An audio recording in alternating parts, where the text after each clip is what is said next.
имрӯзҳо миёни кӯдакону наврасони дорои имконияти маҳдуд нафарони аз ҷиҳати ақлӣ қафомонӣ дошта зиёд ба чашм мерасанд. Ин гуна бемориҳо намуд ва дараҷаҳои гуногун доранд. Аз рӯи ақидаи мутахассисон, агар ба кӯдаки дорои норасоии ақлӣ сари вақт ташхиси дуруст гузошта шаваду дараҷаи бемориаш вазнин набошад, умед аст ки дар оянда ӯ метавонад шахси ба ҷомеа дар кори бавоябӣ расад. Бо ин мақсад дар кишварамон муассисаҳои махсусе амал мекунанд, ки ба таълиму тарбия ва табобати ин гурӯҳи кӯдакон машғул ҳастанд. Мактаби-интернати махсуси рақами 2 яке аз онҳост. дар он ҷо нафарони гирифторони бемории Даун, аутизм, камақлӣ ва ба монанди инҳо ба таълим фаро гирифта шуданд. Зайнаб низ яке аз таълимгирандагони ин даргоҳ мебошад. Зайнаб камақлии дараҷаи сабук аст. Чизҳоро метавонад хубтар аз худ кунад ва нисбат аз дигар кӯдакони мактаб-интернат фарқият дорад. Масалан, дар ин ҷо аст камақлии дараҷаи сабук, миёна ва вазнин. Зайнаб бошад ба гурӯҳи кӯдакони камақлии дараҷаи сабук дохил аст. Масалан, дар вақти машғулият гузаронидан фикраш пурра ба ҳамон дарс равона мешавад ва дарсҳоро хуб қабул карда метавонад. Ва духтараки кунҷкоб аст. Масалан, ҳангоме ки мавзӯъро бо ӯ такрор мекунем, дар вақти ҳамон мавзӯи дарсро гузаштан, масалан, ҳар гуна саволҳо метиҳад, ки хубтар мавзӯъро дарк карда аз худ намояд. аз рӯи нақли худи ӯ онҳо дар оила 3 нафаранд: ӯ, модараш ва бародараш. дар бораи падараш Зайнаб ва мо чизе гуфта натавонист. танҳо ҳаминро қайд кард, ки падарашро дар хотир надорад. кормандони муассиса бошанд мегӯянд, аз сабаби надоштани шароит ва дур будани роҳ, модар имкони ҳар ҳафта ӯро ба хона бурданро надорад. бепадар ҳастанд, дар тарбияи модар ҳастанд ва модарашон аз қишлоқи дурдаст ки ҳастанд, гоҳ-гоҳ ба ёди фарзанд меоянд. аз шароите ки бекор буданд, чанд вақт бекор буданд, ба мактаб омода намерасанд ва ман гуфтам ки маълим, мо бекорем, роҳпулимон вазнин омадан рафтан аз балаҷобон ба инҷа мо тез омода наметонем. ва дар вақтҳои таътил омода духтарчаро гирифта ба хонааш мебурд. ва дар давоми таътил ба модаро мефаҳмудем ки бисёртар дар хона ки рафтан ба хондани китоб маҷбур шуд. ҳамин сол таътили тобистона дар хона буд бо ҳамроҳии модараш. моҳи сентябр модараш дар даҳташ гирифта овард, гуфт ки кор мо надорем, бекор ҳастем, бояд ки мо сафари русия кунем, барои кор рафтан ба Россия. занг зада меистанд, аз аҳволи духтарашон бохабар мешаванд ки духтари мо чӣ хел мехонад, чӣ камбудиҳо дорад, чӣ норасоиҳо дорад. шукрона истиқлолият мекунем, шукрона давлат мекунем ки мо як ватани зебо дорем, ки ба хонандагоне ки имконияти маҳдуд дошта бисёр дастгирӣ мекунанд. бисёр саховатмандон ҳастанд, ки ҳамаҷониба сар карда сари либос, ручкаву дафтар, китоб ба ин хонандагон кӯмак мерасонанд. ҳангоми суҳбат бо Зайнаб пай бурдан душвор набуд, ки нисбат ба пайвандонаш меҳри зиёд дорад ва доим онҳоро пазмон мешавад. зеро бо онҳо соле танҳо як маротиба вомехӯрад ва то вохӯрии навбатӣ бо хотироти он рӯзҳои хуш зиндагонӣ мекунаду доим чашм ба роҳ аст, ки кай модар аз дар медарояду ӯро ҳамроҳи худ мебарад. ин аст ки вақте бо ӯ дар бораи оилаашон суҳбат мекардем, Зайнаб бо ҳаяҷони зиёд сухан мекард. хонамо хушрӯа ва модарма, бобома ҳама гӯш мекунам. корҳои хонаро мекунам. бибим нағзай. гапи бибима нағз гӯш мекунам.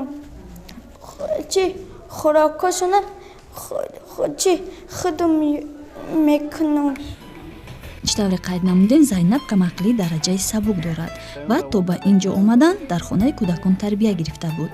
табиист ки реҷаи рӯзи он ҷо аз мактаб-интернат фарқ дорад. бинобар ин ҳам мисли дигар ҳамсолонаш рӯзҳои аввали ба ин ҷо омадан ғамгину ошуфтаҳол буд, вале кормандони ботаҷрибаи муассиса тавонистанд ӯро ба дунёи худ ворид намоянд.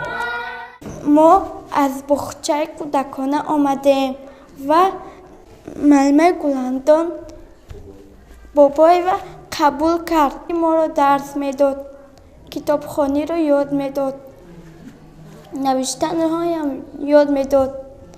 гӯш мекардем маълимаҳоро. ҳеҷ вақт ғам намедодем. баъде ки аз боғчаи кӯдакистон ба инҷо ворид шуд ба мактаби интернат, аввалан бисёр як хастарӯ буданд. Шуно як шахсияти паршикаста ҳисоб мекарданд. вақте ки дар вориди мактабхона шуданду дар мактабхона ёру дӯстон пайдо карданду бо муаллимони хуб сару кор бастанд, оҳиста оҳиста рангу рӯи ва шукӯҳи беҳтар шуд. яъне муаллимон ба мураббиёни хуб доранд ки тез хонандагонро ба худ ҷалб карданд ба хондану навиштану дигар корҳои мактабӣ.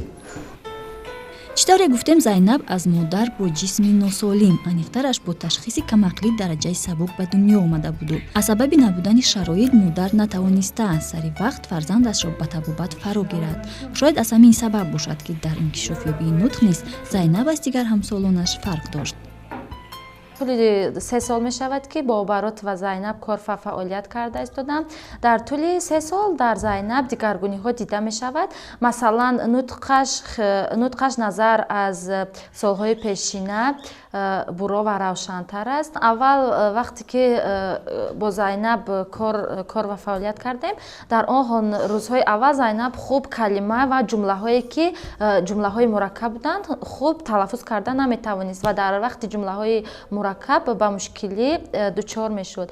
اما حاضر باشد خیلی نطقش اصلاح شده است و جمله هایی که مرکب هستند آنها را خوب تلفظ کردن می تواند. اینچنین در وقت خواندن متن نیز به خطاگی اونقدر راه نمیدهد.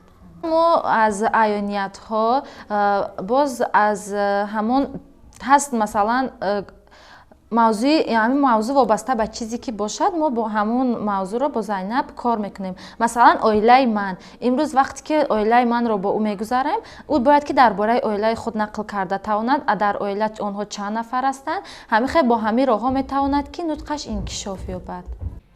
аксара нафароне ки бо ташхиси камақлии дараҷаи сабук ба дунё меоянд, дар натиҷаи табобату машқҳои пайваста метавонанд хату савод пайдо карда касберо азбар намоянд. ба ин хотир дар ин муассиса дарсҳои таълими меҳнат ва саҳмдории иҷтимоӣ маишӣ хуб ба роҳ монда шудааст. Зайнаб ва дигар духтаракони ҳамсолаш бо завқи зиёд ба ин дарс ҳозир мешаванду мекӯшанд нозукиҳои онро аз устодон омӯзанд. اساسا ما در تعلیم مهنت در کسب همین دوزندگی همه طرفه همه جهت به راه مانده شده است. در درس بسیارتر همشون شوق حواسشون به همین دوزندگی، به همین دوختن لباس کرته ملی تاجیکی، با همون گلدوزی کردن، با آرایش دهی بسیارتر آرایش میتیند در وقت درس. همین کسبا رو اینا از خود میکنند. ҳарчанд ақлан заиф асту қобилияти азбар намудани фанҳои дақиқро надорад, вале ба хондану навиштан ва азбар намудани шеъру таронаҳо шавқи зиёд дорад. рости ин кор низ ба Зайнаб бо мушкилӣ ба даст меояд, аммо ӯ аз ноумедҳо ноумед намешаваду матнро гаштаву баргашта такрор мекунад, то ин ки то абад онро дар майнааш нақшбандӣ кунад. дури гарони ширин барони хуштар ҷони забони тоҷик дар ин муҳитҳо чушан хитобон ҳасти дурахшон забони тоҷик. ҳама вақт кӯшиш мекунад ва симхона аз муаллимо пурсон мешавад ки ба ман шеър ки бисёртар мехоҳад шеърро аз худ кунад, азбар кунад ва ба китоб хондани афсонаҳо, ҳикояҳо дилбастагӣ дорад. در چاره‌بینی‌ها یا اینکه در مسابقه‌هایی که در مکتب اینترنت در داخل مکتب اینترنت شده می‌گذارد، زینب خودش را خوب نشان می‌دهد. تاجیکستان زیجان شیرین‌تر است، تاجیکستان جوان و دلبرم، مثل طفل دوست می‌دارم تو را، از تو آید بوی شیرین مادرم. одатан нафароне ки гирифтори бемории асаб ҳастанд одамони якраву гапнодароянд, пайваста эркагӣ намуда зуд меранҷанд, аммо Зайнаб чунин нест. суханронияш орому дурандешона аст, ақли расон надошта бошад ҳам лек иззати атрофиёнро нигоҳ медораду нисбат ба омӯзгорон ҳурмати зиёд дорад. Зайнабӣ бисёр духтари хушфеъл, хушрафтор, боодоб, ба интизом, камгап мебошад. бо дӯстон бисёр муносибати хуб дорад. дар дарсҳои муаллимро бо як با آدابانه و انتظامه گوش میکند. وقتی که از طرف معلم سپارش می شود اجرا می کند وقتش ده. به اجازت معلم یگون کار چی نمی کند. خیلی دختر گپ نوگیر نیست، گپ میگیرد، کار میکند، درسش خوب میخواند، خب انتظام خوب دارد، همه کارا را وقتش ده اجرا میکند. طول چند ساعته که با او بودیم و همراهش از هر باب صحبت نمودیم، همین رو درک نمودیم که در دل تنها یک آرزو دارد. میخواهد دائم در پهلوی مادر باشد. تمنای آن را مینماییم که مشکلی های اقتصادی مادر زودتر حل خود را یابند و زینب تواند زندگی نیم بعدش را در عائله همراه با مادر سپری نماید. من میخواهم که زودتر کلام شوم، تمام کنم و پیش مادرم روم.